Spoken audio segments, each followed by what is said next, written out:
one of the really useful things to understand, and this took me a long time to formulate properly. You know, you hear the terror management theorists, for example, and they have this idea that your meaning representation, the story you tell about the world, regulates your death anxiety. It's something like that. But that's not right. I mean, it's close to right, and it's a smart idea. It came from Ernest Becker, by the way, who wrote a book called The Denial of Death, which is actually quite a good book, even though it's wrong.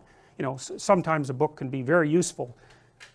It can be usefully wrong, and Becker's book is usefully wrong, because he thought that it's the internal representation of your belief system that regulates your anxiety, and that anxiety is fundamentally, in the final analysis, anxiety about death. It's like, well, okay, fine, it's a reasonable proposition, but that isn't how it works, you see. It isn't my beliefs right now that are regulating my emotion. It's the fact that I'm acting out those beliefs, which include implicit perceptions. I'm acting them out, and so are you. And so what you're doing and what I expect, more accurately, what you're doing and what I want you to do, and the way I want you to react to me, that's working. So it's the match between my belief system and the way everyone else is acting that's regulating my emotions. It's not the belief system. It's mediated by the social culture. And you see, if you understand this, then you understand more particularly why people are willing to fight to the bitter end to protect their culture. It's not a psychological structure that they're protecting. It's a psychological structure and a sociological structure simultaneously. So the social contract is, you have a set of expectations and I have a set of expectations. They're actually desires. They're not merely expectations, because as living creatures we're desirous. We don't just expect.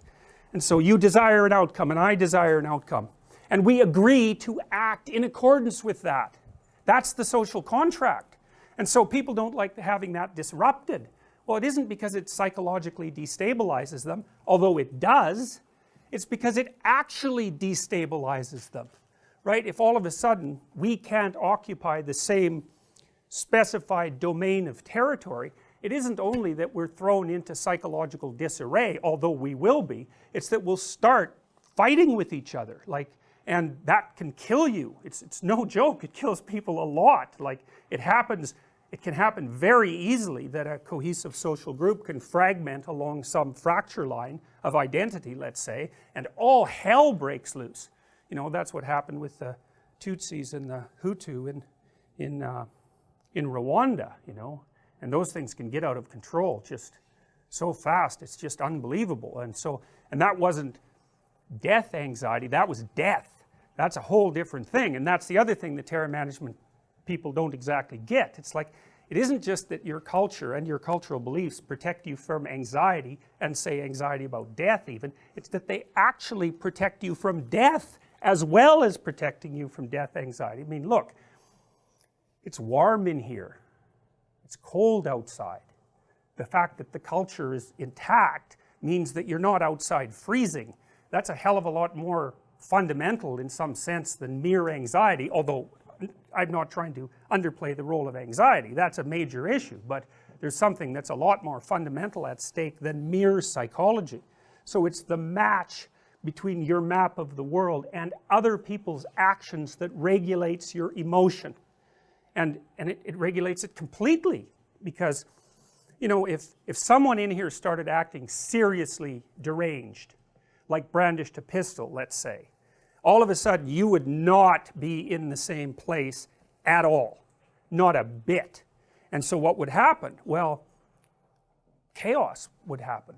And chaos isn't just that you would get anxious. That's not a good enough explanation. What would happen is more complex than that. What happens in some sense is that your body, and it does this, what would happen is that you would react the same way that a rat reacts to a cat. It's exactly that. It's exactly that. You would respond as if a terrible predator had emerged in your midst. And so what is that reaction? Well, it's not just anxiety, because when you encounter a predator, anxiety isn't the only thing that's useful. That just makes you freeze. It's like, that could be the worst thing you could do. You freeze and, well, you're a pretty easy target.